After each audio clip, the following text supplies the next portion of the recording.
चलिए 10 के दमदार ट्रेड्स में हमारे साथ एक और दमदार पैनल जुड़ेगा। एक्सिस सिक्योरिटीज़ के राजेश पाल भी हमारे साथ बने हुए हैं और निर्मल बैंक के विकास सालुंके जुड़ेंगे हमारे साथ। आज दो बिग वॉइसेस हम आपके लिए लेकर आने वाले हैं। थोड़ी देर में मोतीलाल ओसवाल फाइनेंशियल सर्विसेज के रिसर्च हेड इंस्टीट्यूशनल इक्विटीज़ के गौतम दुग्गड़, उनसे खास बातचीत करेंगे, स्पेशली अब जो अर्निंग सीजन आ रहा है इसको लेकर। और आपको याद होगा पिछले दो ट्यूसडे पहले सुशील केडिया को हमने शो में जोड़ा था। उन्होंने एक बोल्ड कॉल दी थी उस समय निफ्टी की, जब उस समय निफ्टी 16,800 16,900 की ट्रैजेक्टरी में घूम रहा था। 1000 पॉइंट की रैली का उन्होंने एक बोल्ड कॉल दिया था हमको, वीरू को याद होगा वो। और उस 1000 में से 800 पॉइंट अब actually almost 850 point play out हो चुके हैं। तो उस कॉल को रिविजिट करेंगे उनके साथ और बातचीत करेंगे। ऑब्वियसली वो केडियानॉमिक्स के फाउंडर हैं, उनसे बातचीत होगी थोड़ी देर में। लेकिन अभी के लिए मार्केट को रिविजिट करते हैं। 17,730 निफ्टी पर, बैंक निफ्टी 344 पॉइंट ऊपर, Nifty at day's high. Bank Nifty day high से सिर्फ 100 पॉइंट नीचे है, लेकिन निफ्टी में लास्ट के 10 मिनट स्क्वायरली बिलोंग किए हैं रिलायंस को, जिसने पुश दिया है। और उसके अलावा कुछ और स्टॉक्स हैं जैसे आईसीआईसीआई बैंक और इन्फोसिस, जो भी अब इस कैटेगरी में जुड़ रहे हैं। वीरो जी अनुज, निफ्टी डे हाई और निफ्टी बैंक अभी भी वो 41,200 के क्लस्टर से जूझता हो, but it's ITC, it's Reliance जो कि पूरा मददगार साबित हो रहे हैं निफ्टी के लिए। बहरहाल अब एक काम करते हैं, फटाफट कॉल्स जुटा लेते हैं यहाँ पर। राजेश पालवे जी, आपके दो कन्विक्शन ट्रेड क्या होंगे? विनय जी, पहला स्टॉक रहेगा अल्ट्राटेक सीमेंट। सस्टेन्ड अपट्रेंड यहाँ पे देखने को मिला और स्टॉक में जिस तरीके से प्राइस ब्रेकआउट हुए हैं और अगर हम देखें डेटा तो यहाँ पे लॉन्ग एडिशन यहाँ पे होते हुए दिखे, तो ये स्टॉक पे अल्ट्राटेक फ्यूचर यहाँ पे बाय करने की सलाह। अपसाइड पे टारगेट आना चाहिए करीब 7860 7900 की तरफ। स्टॉप लॉस होगा करीब 7720 के आसपास। जो दूसरा स्टॉक बाय करना है वो है इंडिया मार्ट फ्यूचर का। स्टॉक में यहाँ पे भी देखे तो एक अप स्लोपिंग चैनल में ये स्टॉक ट्रेवल करते हुए दिख रहा है वीकली सेटअप पे। और जिस तरीके से स्टॉक में daily weekly monthly time frame पे एक स्ट्रेंथ है, हमें लगता है इंडिया मार्ट फ्यूचर यहाँ पे नेक्स्ट टारगेट जो इसका बन सकता है वो करीब 5200 से लेके 5240 की तरफ आते हुए दिख सकता है। यहाँ पे फ्यूचर्स बाय करने की सलाह इंडिया मार्ट फ्यूचर्स, और स्टॉप लॉस होगा करीब 5090 के आसपास। ओके, इंडिया मार्ट का फ्यूचर आपको यहाँ पर बाय करना है और 5090 के स्टॉप लॉस के साथ यहाँ पर अच्छी बाइंग यहाँ पर इस समय विजिबल है। विकास सालुंके जुड़ गए हैं हमारे साथ। विकास जी, गुड मॉर्निंग, क्या ट्रेड ले रहे हैं आप? Good morning Anil ji. देखो, ओवरऑल मार्केट सेटअप थोड़ा सा पॉजिटिव साइड यहाँ पे देखने मिल रहा है, बट स्टॉक पे सिर्फ एक अच्छा मोमेंटम यहाँ पे अभी भी दिख रहा है। पहले रहेगा कोल इंडिया, यहाँ पे स्ट्रॉन्ग लग रहा है। यहाँ पे जो शॉर्ट टर्म एवरेज है उसके ऊपर भी ट्रेड कर रहा है और एक अच्छा पॉजिटिव मोमेंटम आज के इंट्राडे में दिखाई दे रहा है। तो मुझे लगता है यहाँ पे कोल इंडिया बाय करना है। पहला टारगेट 232 के आसपास का देखने मिलेगा। स्टॉप लॉस 219 के आसपास का, 219 के आसपास का स्टॉप लॉस रख के कोल इंडिया को यहाँ पे बाय कॉल करना है। दूसरा है एसबीआई लाइफ। एसबीआई लाइफ में हमने देखा है कि लास्ट 2 से 3 वीक में एक साइडवाइज मोमेंटम यहाँ पे करते हुए देखने मिला है, रेंज में करते मिल रहा है। आज हालांकि उसने एक बार वापस 1130 के ऊपर की रेंज दिखाई है, लेकिन मुझे लगता है यहाँ पे अच्छा पोटेंशियल इस काउंटर में देखने मिलेगा। तो ऊपर में 1170 का टारगेट के लिए यहाँ पे एसबीआई लाइफ को बाय करना है। स्टॉप लॉस जो है 1090 के आसपास का स्टॉप लॉस एसबीआई लाइफ में लगा। ओके, एसबीआई लाइफ में बाय करना है आपको इस समय। काफ़ी स्टॉक्स हैं जो इस समय एक मोमेंटम दिखा रहे हैं, मतलब forgotten stocks. Max financial for example, एक बार मैक्स आएगा आपकी स्क्रीन पर। बॉश एक और स्टॉक है, हालांकि 18,000 रुपये का स्टॉक है तो इसके लिए इतनी लिक्विडिटी नहीं होती है उसमें, लेकिन चार्ट देखिए बॉश का, क्या बेहतरीन इंट्राडे चार्ट आपको यहाँ पर दिखाई देगा बॉश का। इंडिया मार्ट की अभी भी बात हुई थी। इंटेलेक्ट डिज़ाइन एक बार लेकर आइए स्क्रीन पर। इंटेलेक्ट डिज़ाइन में इस समय एक बाइंग है। बीपीसीएल, एचपीसीएल, आईओसी, ये सारे के सारे स्टॉक्स यहाँ पर एक बाइंग स्टार्ट हुई है इस समय। ये एक अच्छा मोमेंटम। इंडियन होटल्स में एक शानदार मूव है। इनफैक्ट इंडियन होटल्स, बहेती जी ने सुबह सुबह कॉल दी थी इंडियन होटल्स पर, और वो इस समय 330 पर। तो काफ़ी स्टॉक्स हैं, लेकिन निफ्टी फ्यूचर लेकर आइए आप एक बार इस समय स्क्रीन पर। और निफ्टी फ्यूचर अब इस समय डे हाई पर, और प्रीमियम जो है वहाँ पर शानदार जंप है यहाँ पर। निफ्टी स्पॉट 97 पॉइंट ऊपर, निफ्टी फ्यूचर करीब करीब 105 पॉइंट ऊपर, और अब वो प्रीमियम बढ़कर हो गया करीब करीब 60 पॉइंट का, 17,782 यहाँ पर। बैंक निफ्टी अभी भी वो 41,200 के जोन में थोड़ा सा स्ट्रगल कर रहा है। स्ट्रगल थोड़ा स्ट्रॉन्ग वर्ड होगा, मतलब थोड़ा सा कोशिश कर रहा है उसको निकालने की। मारुति एक और स्टॉक, और ये हमारा एक ट्यूसडे का एक हमेशा एक ये रहता है वीरू ज़्यादातर ट्यूसडे से मारुति ग्रीन में होता है और आज भी करीब करीब 1% ऊपर ये स्टॉक। जी हाँ, Maruti belongs to Tuesday belongs to Maruti Anuj, और आपकी स्क्रीन पे 8619। हालांकि रिवर्सल अनुज इसने कल ही काफी स्ट्रॉन्ग दे दिया, कल काफी स्ट्रॉन्ग, कल एक नेगेटिव रिपोर्ट के बावजूद बिल्कुल इतना स्ट्रॉन्ग रिवर्सल दिया था, बहुत स्ट्रॉन्ग रिवर्सल था इसमें। और 8617 और अब कोई एवरेजेस का प्रेशर भी नहीं है, अबव ऑल मूविंग एवरेजेस, मतलब पिछले 4 सेशन की ट्रेजेक्टरी का हाई था इसका 100 डिमा, उसको भी पार कर चुका है। और आज इनफैक्ट वो जो कैंडल की शुरुआत हुई है वहीं से ही हुई है। राजेश पलवे जी, आपका टेक क्या कहता है? आई मीन अगर किसी ने पिछले 4-5 सेशन में मारुति को ग्रिप किया है 8400, 8450, 8500, ये एक प्रॉफिट बुकिंग का क्लस्टर है या फिर अब प्रॉफिट बुकिंग के क्लस्टर्स नजदीक नहीं है, कम से कम वो परसिस्ट करते हैं 8650, 8700 पर?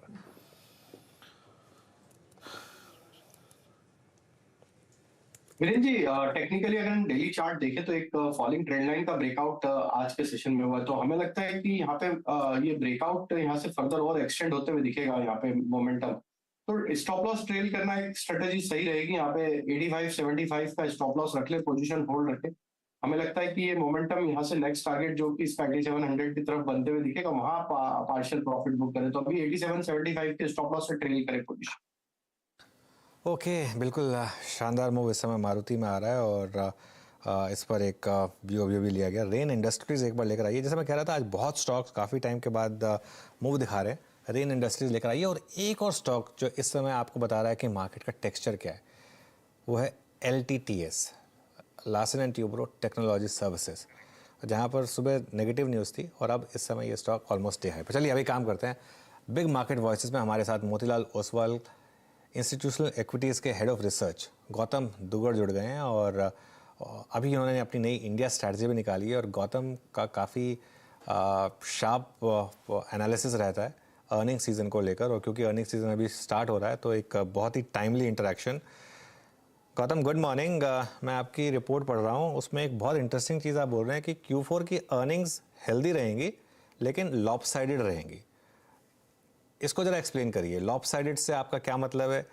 क्या कुछ स्टॉक्स बहुत अच्छा करेंगे, कुछ कंपनियां बहुत अच्छा करेंगी, कुछ कंपनियां बहुत खराब करेंगी, ये आप मान रहे हैं? और अगर ऐसा है तो कहां पर अच्छे सरप्राइजेस और कहां पर खराब surprises? Good morning Anuj, thank you. हाँ, तो जो हमने ग्रोथ प्रेडिक्ट किया है फोर्थ क्वार्टर का 15% हमारे कवरेज यूनिवर्स का और 14% निफ्टी का, इसमें 2 तरीके के इम्बैलेंसेस है। एक तो अगर आप ट्रेंड देखते हैं पिछले 3-4 क्वार्टर से, एक सेक्टर बहुत हावी है ग्रोथ में, वो है फाइनेंशियल्स। ये क्वार्टर भी वही हो रहा है, फाइनेंशियल 70% ऑफ इंक्रीमेंटल ग्रोथ है, राइट? तो अगर 15% मेरा ग्रोथ है तो उसमें से 10-11% केवल फाइनेंशियल्स की वजह से आ रहा है। दूसरा 20% ऑफ इंक्रीमेंटल ग्रोथ ऑटो से आ रहा है। सो आप देखेंगे कि ऑटो और फाइनेंशियल अगर आप मिला देते हैं तो 90% ऑफ इंक्रीमेंटल ग्रोथ सिर्फ इन 2 सेक्टर से आ रहा है। तो ये हो गया एक इम्बैलेंस। दूसरा इम्बैलेंस है कि 4 या 5 स्टॉक है जो बड़े बड़े, वो काफी बड़ा कंट्रीब्यूशन कर रहे हैं। फॉर एग्जांपल अगर आप निफ्टी देखते हैं, निफ्टी पे हमने 14% ग्रोथ प्रोजेक्शन किया है ये क्वार्टर का अर्निंग्स, राइट? अभी इसमें अगर आप देखेंगे कि जो 5 कंपनीज है, ICICI, SBI, ONGC, Tata Motors और BPCL, ये 5 कंपनीज जो है 82% ऑफ इंक्रीमेंटल अर्निंग्स कंट्रीब्यूट कर रहे हैं। सिमिलरली हमारे कवरेज यूनिवर्स में भी 5 ऐसी कंपनियां हैं जो 72% इंक्रीमेंटल अर्निंग्स का कंट्रीब्यूशन करती है। इसलिए हमने लिखा है कि भाई अर्निंग्स हेल्दी है बट काफी नैरो है, जो कि पिछले 3-4 क्वार्टर से हम देख रहे हैं, और साथ ही साथ 4 या 5 कंपनीज है जो इंक्रीमेंटल ग्रोथ का बहुत बड़ा कंट्रीब्यूशन कर रहे हैं। इसलिए हमने इसको लॉपसाइडेड लिखा है। काम करेंगे अभी थोड़ी देर में हम इंडिविजुअल स्टॉक्स पर भी बात करेंगे, लेकिन उससे पहले मैं एक और थीम जो आपके साथ डिस्कस करना चाह रहा हूं, जो आपकी स्ट्रैटेजी नोट में है और जिसका ऑब्वियसली अर्निंग सीजन से भी कुछ हद तक लेना देना है, वो है फ्लोज को लेकर। हालांकि पिछले 7 दिन से हमने FIs की बाइंग देखी, लेकिन आपका ये मानना है कि अभी भी FI फ्लोज पूरी तरीके से रिवर्स नहीं हुए हैं और अभी भी सेलिंग का रिस्क है इवन तो DIs बाय करेंगे? अनुज, ये प्रेडिक्ट करना थोड़ा डिफिकल्ट हो गया है आज के एनवायरनमेंट में। आपने देखा होगा लास्ट ईयर FI फ्लोज करीबन $17 बिलियन का आउटफ्लो था। अब उसको अगर आप स्प्लिट करते हैं तो फर्स्ट हाफ में $28 बिलियन का आउटफ्लो था और सेकेंड हाफ जो कि जून टू दिसंबर 2022 है उसमें $11 बिलियन का इनफ्लो था। राइट? तो दोनों को अगर आप ऐड करते हैं तो 2022 में आपने करीबन करीबन $17 बिलियन का आउटफ्लो देखा। मार्च में आपने देखा कि एफआई फ्लोज पॉजिटिव हुए, लेकिन इसमें एक बड़ा डील जो हमने देखा था अदानी ग्रुप में, वो काफी हद तक उसके लिए रिस्पॉन्सिबल था, राइट? सो मुझे लगता है इसमें दो चीजें हो सकती है। एक तो ग्लोबल एनवायरनमेंट जो है मैक्रो को लेके, दूसरा रेट्स को लेके है। अगर ये दो चीजें आप जोड़ के देखेंगे तो इसका फ्लोस पे बहुत बड़ा इन्फ्लुएंस रहेगा। और जहां तक करंट मैक्रो एनवायरनमेंट का सवाल है, अभी कल सीपीआई का डेटा आना है यूएस का, उसके बेसिस पे आप काफी सारे प्रोजेक्शंस देखेंगे रेट्स को लेके इस साल में CY 23 में। जहां तक इंडिया का सवाल है, हमने देखा है कि आरबीआई ने ऑलरेडी पॉज ले लिया है, और हमें लगता है कि ये पॉज काफी इलोंगेटेड रहेगा। दूसरा, हमारा अर्निंग्स ग्रोथ काफी स्ट्रांग है, अभी भी 13% का ग्रोथ हमारा है FY 23 का for Nifty earnings, which is coming on a very high base. पिछले साल हमने करीबन 35% का अर्निंग्स ग्रोथ देखा था। सो इंडिया का जो कंडीशन है मैक्रो एंड माइक्रो मेरे हिसाब से काफी स्टेबल है अभी भी, बट फ्लोस प्रेडिक्ट करना बहुत डिफिकल्ट है। ओके अच्छा गौतम जी, आपकी रिपोर्ट्स में और मैं देखूं तो दो महत्वपूर्ण बिंदु हैं जिसमें आईटी का जिक्र भी किया आपने और फाइनेंशियल्स का जिक्र भी किया। मैं फाइनेंशियल्स पे पहले आऊँगा। यहाँ पे बैंक्स, एनबीएफसीज, एचएफसीज, गोल्ड फाइनेंस कंपनियाँ, इन सब पे आपका व्यू, एंड स्पेशली ये जो हमें इस अर्निंग सीजन के किक स्टार्ट होने से पहले एक पॉज मिला है, इसका कितना बड़ा एडवांटेज मिलेगा इस बार, और आपका टेक फाइनेंशियल्स पर? सो फाइनेंशियल, जैसे कि मैं कह रहा था, एक बड़ा कंट्रीब्यूटर है अर्निंग्स ग्रोथ का, ना सिर्फ इस क्वार्टर में बल्कि पिछले 5 साल से हम देखते आ रहे हैं। अगर मैं आपको बताऊं, FY 18 में पूरा फाइनेंशियल्स का निफ्टी में प्रॉफिट होता था 45,000 करोड़, जो पिछले 5 साल में बढ़ के हो गया 2,11,000 करोड़। सो 45,000 से 2,11,000 5 साल में, इसका मतलब है कि प्रॉफिट जो है फाइनेंशियल्स के 5 साल में 5 गुना हो गया है, राइट? अगला 2 साल हमारा एस्टिमेट है कि CAGR करीबन 19 से 20% रहेगा। सो जो 2,11,000 का फाइनेंशियल्स करोड़ का प्रॉफिट है फाइनेंशियल्स का, वो हम कह रहे हैं कि 2,50,000 हो जाएगा FY 24 में, और फिर करीबन करीबन 3 लाख करोड़ का हो जाएगा। इसका महत्व यह है कि जो पूरा फाइनेंशियल्स का प्रॉफिट 3 लाख करोड़ 2025 में हो सकता है निफ्टी में, 3 लाख करोड़, 3.5 लाख करोड़ तो निफ्टी का ही प्रॉफिट होता था 2020 में। सो फाइनेंशियल्स के काफी बड़ा प्रॉफिट पूल बन गया है, राइट? दूसरा, क्रेडिट ग्रोथ काफी इंप्रूव हुआ है। FY 23 में हमने करीबन करीबन 15% क्रेडिट ग्रोथ देखा है। मार्जिन स्टेबल थे, asset quality one of the best रहा है पिछले डेकेड में। प्रोविजनिंग कवरेज रेशो करीबन करीबन 85 से 90% है। सो बैंकिंग और फाइनेंशियल्स जो है आज के तारीख में, ये एक अतिशयोक्ति नहीं होगी अगर हम कहते हैं कि ये गोल्डीलॉक्स पीरियड से जा रहा है। Growth, margin, asset quality, ROE, capitalisation level, सब कुछ एकदम परफेक्ट दिख रहा है, और वैल्यूएशंस भी काफी नीचे आ चुके हैं कई सारे बैंक्स के। सो हमारा इसमें बड़ा ओवरवेट है, स्पेशली PSU बैंक्स में। अगर आप हमारा मॉडल पोर्टफोलियो देखते हैं तो उसमें SBI और बैंक ऑफ बड़ौदा, ये 2 स्टॉक्स है जिसपे हमारा करीबन करीबन 5% का ओवरवेट पोजीशन है। और प्राइवेट बैंक्स में भी हमारे पास ICICI बैंक, HDFC बैंक, जहां भी हमने वेट बढ़ाया है, ये सब है। NBFC पे अभी भी हम अंडरवेट है। हमारे पास केवल 2 स्टॉक NBFC के मॉडल पोर्टफोलियो में है, जिसमें एक है बजाज फाइनेंस और दूसरा अभी मॉडल पोर्टफोलियो में हमने ऐड किया है, वो है महिंद्रा फाइनेंशियल। सो टोटल हमारा वेट ऑन फाइनेंशियल्स 35% के आसपास है, जिसमें banking is a big overweight और NBFC is a big underweight. Okay, exactly. बहुत, अगर आप देखें, शानदार तरीके से एक्सप्लेन किया आपने गौतम जी इसको। अच्छा गौतम जी, आप लोग IT पे क्या कर रहे हैं इस वक्त?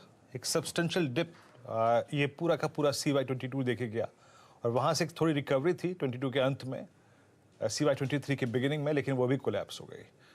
आपका व्यू इस वक्त IT पे क्या है? सो IT पे हमारा जनरली व्यू हमेशा पॉजिटिव रहा है। इसके 2 रीजन रहे हैं। एक तो ये सेक्टर जो कैश फ्लो बनाता है वो इंडिया में कोई और सेक्टर नहीं बनाता है। मैं आपको 4-5 साल पीछे लेके जाता हूँ। FY 15 से लेके FY 22, 7 साल का अगर आप पीरियड देखते हैं, तो ये 7 साल के पीरियड में जो टॉप 5 IT कंपनीज है इंडिया की, राइट, Tier 1, इन्होंने मिलके 5 लाख करोड़ का प्रॉफिट बनाया है बिटवीन FY 15 एंड FY 22। अब इस 5 लाख करोड़ में से 3,78,000 करोड़ इन्होंने शेयर होल्डर को वापस दे दिया है डिविडेंड और बायबैक के through, which is a cumulative 78% to 80% kind of a payout ratio that you are seeing in IT tier 1 top 5. दूसरा, पिछले साल IT index worst performing index था इंडिया में। एनएससी आईटी इंडेक्स 26% डाउन बंद हुआ है। अभी हमने 2 हफ्ता पहले एक स्ट्रेटेजी नोट निकाला था जिसमें हमने बैंकिंग वर्सेस आईटी का रिलेटिव कंपैरिजन एनालाइज किया है। इसमें यह देखने को आया है कि पिछले 11 साल में अगर कोई भी फंड मैनेजर को, एसेट एलोकेटर को एक कॉल सही लेना चाहिए तो वो है eight the beginning of the year आप डिसाइड कर लीजिए कि इस साल बैंक में ओवरवेट रहोगे आप या आईटी में, क्योंकि ये दो सेक्टर के बीच जो अल्फा है, राइट, जो डाइवर्जेंस है रिटर्न्स का, उसका एवरेज 37% है CY12 से लेके CY22 तक। आपने देखा होगा CY20 CY21 में आईटी ने 50 से 55% को बैंकिंग इंडेक्स को आउट परफॉर्म किया है। CY22 में टेबल्स टर्न हुए, बैंकिंग ने आईटी को अंडर आउट परफॉर्म किया है बड़े मार्जिन से। दिस ईयर हमें लगता है कि दोनों सेक्टर अच्छे कर सकते हैं, but IT can outperform banks. Reason बड़ा सिंपल है, वैल्यूएशंस काफी करेक्ट हो चुके हैं लार्ज कैप आईटी के, और दूसरा हमें नहीं लगता है कि आने वाले जो रिजल्ट्स है अभी अगला एक हफ्ते में, कल से चालू हो जाएंगे टीसीएस से, हमें नहीं लगता है कि बहुत ज्यादा ग्रोथ डाउनग्रेड्स आएंगे गाइडेंस को लेके FY24 में। सो आरओई अच्छे है, फ्री कैश फ्लो बहुत अच्छा है, पे आउट रेशियो अच्छा है, और ग्रोथ जो 10-11% है वो डिलीवरेबल है हमारे हिसाब से। इसलिए हमें आईटी आफ्टर दिस करेक्शन काफी अच्छा लगता है on a risk reward basis. Okay, market में शानदार मोमेंटम। अब इस समय 17,750 की तरफ जाने की तैयारी कर रहे हैं। 17,700 तो पीछे छूट गया क्लियरली, और बैंक निफ्टी अब वापस डे हाई पर ऑलमोस्ट, और 41,267 बैंक निफ्टी में भी शानदार move. Infosys, Reliance, HDFC twins, ये सभी स्टॉक्स का एक पिछले 10 मिनट में एक शानदार कंट्रीब्यूशन इस मार्केट को डे हाई की तरफ लेके जाने के लिए, और एक खास मूव आज इस समय मार्केट में आपको दिखाई दे रहा है। गौतम, आपकी टॉप पिक्स में लार्ज कैप्स में मैं आपसे पहले 2 स्टॉक्स पर एक व्यू लूंगा जिन्होंने काफ़ी मार्केट को सपोर्ट किया है। एक तो लार्सन एंड ट्यूब्रो जो लगातार ऑल टाइम हाइज बना रहा है, और दूसरा ICICI बैंक। आपको लगता है यहाँ पर इन लेवल से भी ट्रिगर हैं इन स्टॉक्स में आउट परफॉर्म करने के लिए? बिल्कुल अनुज, ICICI बैंक आज की तारीख में आप देखने जाओगे तो जो इंडिया के टॉप 20 म्यूचुअल फंड्स है उसमें से टॉप 20 में से 18 लोगों का या 18 म्यूचुअल फंड्स का टॉप आइडिया ICICI बैंक है in terms of allocation. ICICI bank today आज वही दौर से गुजर रहा है जो HDFC बैंक एक जमाने में गुजरा था। सबका पॉजिटिव व्यू होता था और बैंक अच्छा ग्रोथ देता रहा और आउट परफॉर्म करता रहा। हमें लगता है ICICI बैंक आज एक बहुत ही स्टेबल फेज से जा रहा है, जहाँ growth, margin, asset quality, ROE सब कुछ एकदम अच्छे तरीके से प्रोग्रेस हो रहा है। इनफैक्ट अगला 2 साल भी हमें ICICI बैंक का ग्रोथ बहुत अच्छा लग रहा है। जहां तक लोन ग्रोथ का सवाल है, जहां तक डिपॉजिट ग्रोथ का सवाल है, काफी स्टेबल डिपॉजिट फ्रेंचाइज है उनका, और मार्जिन भी काफी अच्छे से पिछले 6 क्वार्टर से अप ट्रेंड में रहे हैं। और वैल्यूएशंस बिकॉज ऑफ पिछले जो एक साल के आसपास का जो परफॉर्मेंस रहा है वर्सेस द प्रॉफिट ग्रोथ, काफी करेक्ट भी हुए हैं वैल्यूएशंस। दूसरा, जहां तक L&T का सवाल है, अभी अभी हमने L&T के टॉप मैनेजमेंट से मुलाकात की थी, और जहां तक पूरे कैपिटल गुड्स सेक्टर का सवाल है, अगर आप उनके ऑर्डर बुक देखते हैं, उनका परफॉर्मेंस देखते हैं पिछले 6 महीने में, जो उनका आगे का ग्रोथ गाइडेंस है, एक कैपिटल गुड्स एक सेक्टर जो है पिछले 10 साल से काफी साइडवेज रहा है, बिकॉज कैपेक्स साइकिल इंडिया का ठप होके पड़ा था, राइट। अभी पिछले 1 साल से हम देख रहे हैं कि कैपेसिटी यूटिलाइजेशन थोड़ा सा इंप्रूव हो रहा है। चाहे आप ABB देख लीजिए, सीमेंस देखिए, क्यूमिंस देखिए, थर्मैक्स देखिए, कैपिटल गुड्स के सारे स्टॉक्स, इनके जो परफॉर्मेंस रहे पिछले 2-3 क्वार्टर से on revenue, order book and margin, हर एक क्वार्टर में इनका अपग्रेड आया है अर्निंग्स में। तो मुझे लगता है ये मोमेंटम अगले 2-3 साल तक सस्टेन हो सकता है, क्योंकि कैपेक्स साइकिल अभी चालू हुआ है। दूसरा, अगर आप मैक्रो देखते हैं तो गवर्नमेंट ऑफ इंडिया का सबसे बड़ा जोर कैपेक्स पे रहा है। पिछले 5 साल में FY19 से लेके FY24 का अगर आप कैपिटल एक्सपेंडिचर प्रोजेक्शन देखते हैं तो जो 2.5 लाख करोड़ का कैपेक्स बजट होता था, इस साल गवर्नमेंट ने करीबन 10 लाख करोड़ का एलोकेशन किया है, अगर आप सब चीजें ऐड कर देते हैं। तो मुझे लगता है both macro and micro capital good sector के लिए फेवरेबल है, and within that L&T being the bellwether, they will definitely benefit. इसमें सिर्फ एक चीज ध्यान रखना चाहिए कि in a market which has been sideways, जो 1.5 साल से मार्केट साइडवेज रहा है, ये स्टॉक्स नए हाई बना रहे हैं, तो थोड़ा सा वैल्यूएशंस का एक प्रीमियम काफी बढ़ चुका है compare to their own long period average. अगर आप 2003 से 8 का साइकिल देखते हैं तो उसमें भी आपको दिखेगा कि पहले 1-2 साल के परफॉर्मेंस के बाद वैल्यूएशंस काफी महंगे लगने लगे थे, लेकिन उस समय यह हुआ था कि अगले 3 साल का ग्रोथ काफी सरप्राइज किया था स्ट्रीट को, इसलिए स्टॉक्स वहां से भी अच्छा रिटर्न बना के दिए हैं। अभी यहाँ क्या होगा ये देखना पड़ेगा, बट आज के तारीख में अगर आप इनके ऑर्डर बुक्स और आगे का गाइडेंस देखते हैं तो मुझे लगता है कि काफी अच्छे दौर से स्टॉक्स गुजर सकते हैं यहाँ से। छोटा सा फाइनल क्विक सवाल, मिड कैप पिक्स में आपका मैंने गोदरेज प्रॉपर्टीज नोटिस किया, कल अच्छी रैली थी रियल एस्टेट में, ये क्या स्ट्रक्चरल कॉल है इस समय या एक स्टॉक स्पेसिफिक कॉल है आपका? नहीं, मुझे लगता है इसमें दो चीजें हैं अनुज। एक तो स्टॉक स्पेसिफिक ये है कि FY23 जो गोदरेज प्रॉपर्टीज ने प्री सेल्स और बिजनेस डेवलपमेंट डिलीवर किया है वो उनके बिगिनिंग ऑफ द ईयर के गाइडेंस से दुगना था। If you check at the beginning of FY23 उन्होंने कहा था कि भाई 16,000 करोड़ का बिजनेस डेवलपमेंट पूरा जो भी है प्रॉपर्टी का वो होगा। इवेंचुअली वो 32,000 करोड़ के साथ एंड किए हैं और FY24 का भी हमको लगता है ग्रोथ काफी अच्छा रहेगा। दूसरा, जो प्रॉफिटेबिलिटी लैकिंग थी अभी तक वो अगले 2 साल में काफी इंप्रूव हो सकती है एज उनके जो प्रोजेक्ट्स डेवलप कर रहे हैं वो कंप्लीशन के तरफ जाते हैं। तो रियल एस्टेट में आपका प्रॉफिट काफी नॉन लीनियर होता है, तो मुझे लगता है वहां पे प्रॉफिट का काफी अच्छा बड़ा इंप्रूवमेंट आ सकता है अगला 2 साल में। तीसरा, ये स्टॉक पिछले 2 साल में अगर आप इसका हाई देखिए 2 साल पहले का 2400 रुपया था, वहां से गिर के 1000 रुपया होगा। जब हमने इनिशिएट किया था जनवरी 2022 में इसका भाव 1900 रुपया होता था, हमें तब बड़ा महंगा लगता था। वहां से 40-45% करेक्शन हुआ, हमें लगता है रिस्क रिवॉर्ड काफी फेवरेबल है और स्टॉक के जो फंडामेंटल्स है वो काफी इंप्रूव हो चुके हैं। इसलिए एक थोड़ा सा स्ट्रक्चरल कॉल भी आप इसको मान सकते हैं, इसलिए हमने इसको मॉडल पोर्टफोलियो में ऐड किया और रेटिंग भी इसका अपग्रेड किया। ओके गौतम, बहुत अच्छा लगा आपसे बात करके, शुक्रिया जुड़ने के लिए हमारे साथ आज और अपना व्यू शेयर करने के लिए। Thank you. चलिए अब एक काम करते हैं, जैसे मैंने कहा था आज बिग मार्केट वॉइसेस में हमारे साथ 2 मेहमान हैं। अब केडियानॉमिक्स के फाउंडर सुशील केडिया को जोड़ लेते हैं और एक काम करते हैं, एक चार्ट लेकर आते हैं निफ्टी का। 21 मार्च को सुशील केडिया जी हमारे चैनल पर आए थे और उन्होंने उस समय निफ्टी जब 16,800 16,850 के रेंज में जूझ रहा था तब उन्होंने एक बोल्ड कॉल दी थी कि निफ्टी में यहाँ से 1000 पॉइंट की रैली होगी। उन्होंने कहा था कि वो निफ्टी का चार्ट देख के वो वीरू को याद होगा कि वो शोले के धर्मेंद्र की तरह कि वो बस कूदेंगे नहीं, सिर्फ डरा रहे थे कि कूदेंगे।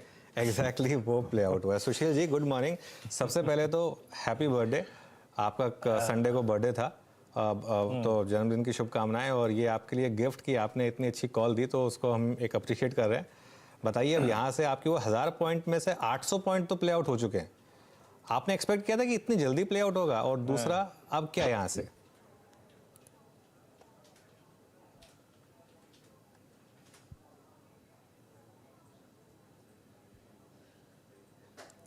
आई थिंक सुशील को मेरी आवाज़ आ नहीं रही है। हाँ आ रही है आपकी आवाज़।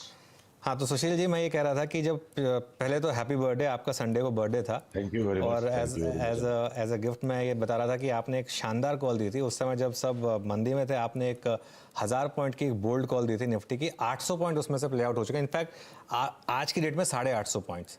अब यहाँ से क्या, और क्या आपको उम्मीद थी कि इतनी जल्दी ये मूव आएगा?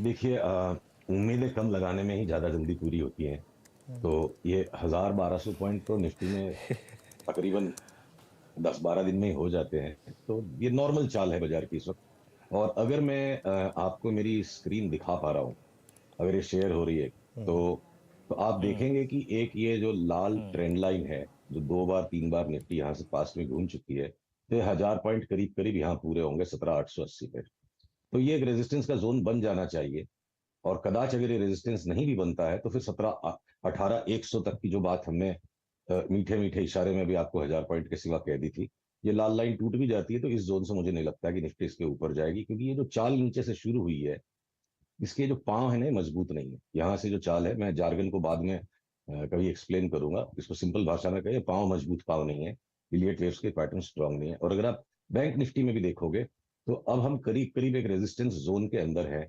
पहली लाइन तोड़ दी, दूसरी भी आज तोड़ रहा है, तो भी इसके बाद 42,000 के ऊपर की तेजी एक बार बैंक निफ्टी में भी मैं अनुमान नहीं लगा सकता। पर अनुज साथ ही मैं कहना चाहूंगा, इंडिसेस इस वक्त बाजार एक ऐसा रोचक और विचित्र बाजार बना हुआ है जहां दोनों इंडिसेस हमारी मजबूरी है पर मौका एक्चुअल में स्टॉक्स में है, जहां बहुत बड़ी बड़ी चाल, बहुत बड़े बड़े स्विंग्स अभी भी बहुत सारे स्टॉक्स में पेंडिंग है। स्टॉक्स पे आता हूँ उससे पहले लास्ट टाइम आपने एक एग्जांपल दिया था चार्ट देखकर कि वो शोले के हाँ वाला कि वो कूदने की सिर्फ धमकी दे रहा था लेकिन कूद नहीं रहा था। आज कोई और एग्जांपल लाए हो क्या इस तरीके का? तो देखो ऐसे तो क्या है, फिल्मों का शौक है तो कुछ ना कुछ तो डायलॉग हमेशा ही दिमाग में रह जाते हैं। तो once upon a time in Mumbai में जो डायलॉग था इमरान हाशमी का, कि मुश्किल तो ये है कि मैं पूरी तरह से बिगड़ा ही नहीं और तुमने मुझे सुधारना शुरू कर दिया। तो ये एक टिपिकल बेयर मार्केट रैली है, और बाजार अभी तक पूरी तरह से बिगड़ा ही नहीं, उसके पहले देखो बाजार को हमने सुधारना शुरू कर दिया। बहुत खूब। वीरू? हाँ वाकई सर, पहले तो वीरेंद्र बोल रहा हूँ सर, पहले तो मेरी तरफ से आपको जन्मदिन की बहुत बहुत शुभकामनाएं। ईश्वर करे आपको बहुत Thank you लंबी very उम्र, much. सुकून और निफ्टी पर ऐसी प्रेडिक्शंस का मौका मिलता रहे। अच्छा सर, उस वक्त एक दो स्टॉक स्पेसिफिक बात भी हुई थी, आपने कहा था रिलायंस डोमिनेट करेगा इस अपर स्विंग को और 1000 पॉइंट के अपर स्विंग में। अभी तक वो नहीं हुआ, बट और कौन कौन से स्टॉक्स इस पूरे अर्निंग सीजन में लीड ले सकते हैं? अब जैसे आपने कहा कि भाई इस वक्त इंडेक्स को छोड़िए, स्टॉक स्पेसिफिक स्विंग ज्यादा अच्छे होंगे, ज्यादा पैसा बनेगा। अब आपकी थ्योरी क्या कहती है, किस स्टॉक्स को चेस करना चाहिए?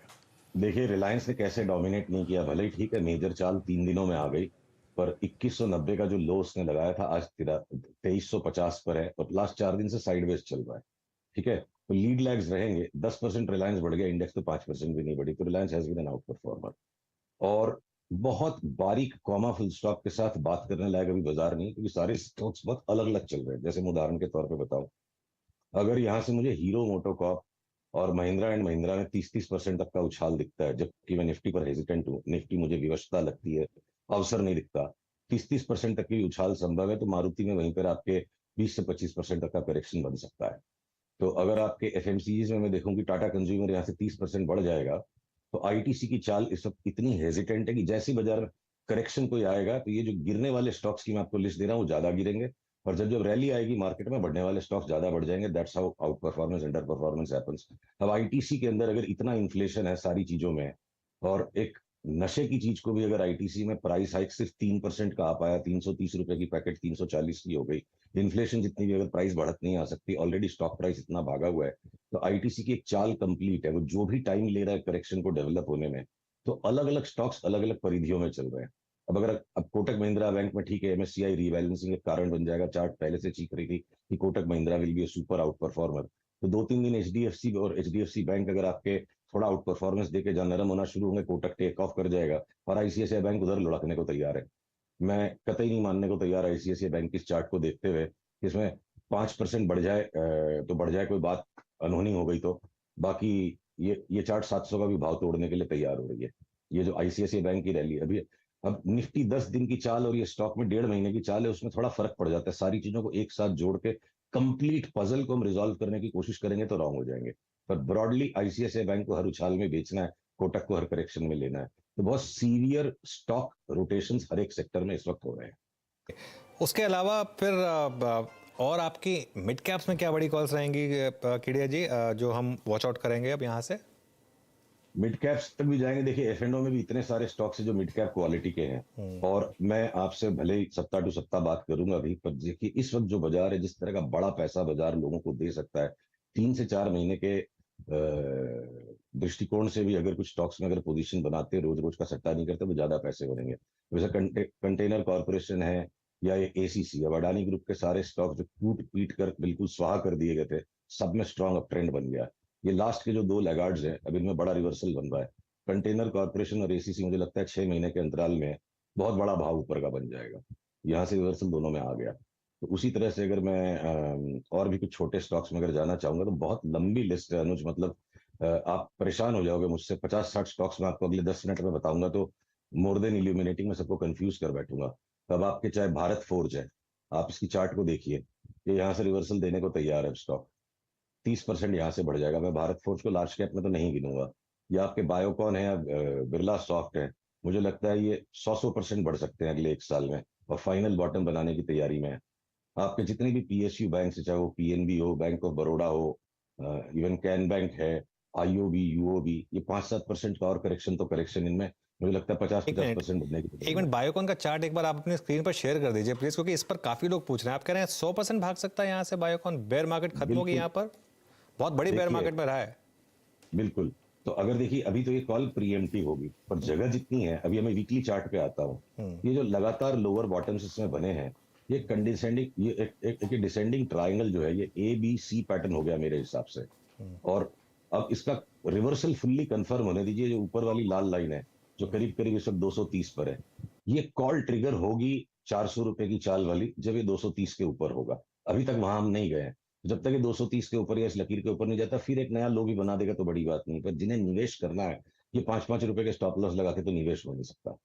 एक आपको व्यू लेना पड़ेगा, जो भी बेसिस पर आपके एनालिसिस हो, हम चार्ट पे करते हैं, कोई फंडामेंटल्स पे करे। पर ये डबल हो जाए स्टॉक यहाँ से तो साल भर में मुझे आश्चर्य नहीं होगा। और करेक्शन में 10% से ज्यादा की जगह नहीं है। तो स्टॉप लॉस क्या रखेंगे फिर यहाँ पर? देखिए यहाँ पे स्टॉप लॉस बेस्ड भी ट्रेड तो तब बनेगा जब 230 230 के ऊपर, 230 के ऊपर जब निकलेगा चला तो। जाएगा तो वो मोमेंटम बेस्ड, जब 230 के ऊपर जाएगा तो मोमेंटम बेस्ड रिवर्स ट्रेंड में आप अप ट्रेंड में पार्टिसिपेंट होगे, तब स्टॉप लॉस काम आएगा। अभी ये सिर्फ अक्यूमुलेट जोन में जो निवेशकों के काम की बात है, सटोरियों के काम की बात अभी नहीं है बायोकॉन में।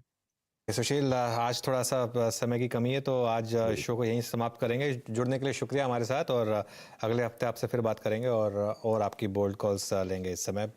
लेकिन अभी के लिए धन्यवाद हमारे साथ जुड़ने के लिए। और एक काम करते हैं, अब बेटन हैंड ओवर कर देते हैं नीरज जी को। थोड़ी देर हो गई आज नीरज जी, लेकिन मार्केट ही आज ऐसी है थोड़ी सी, तो इसके लिए नहीं बहुत इंटरेस्टिंग है। और केडिया साहब जो बायोकॉन की था बहुत इंटरेस्टिंग सुविधा है इनकी। अच्छा, एक्चुअली करेक्ट भी बहुत हुआ है, बहुत ज़्यादा, आधा हो गया है, तो यहाँ से फिर डबल हो जाए कोई बड़ी बात नहीं है। और तमाम सारे स्टॉक्स और मार्केट में रैली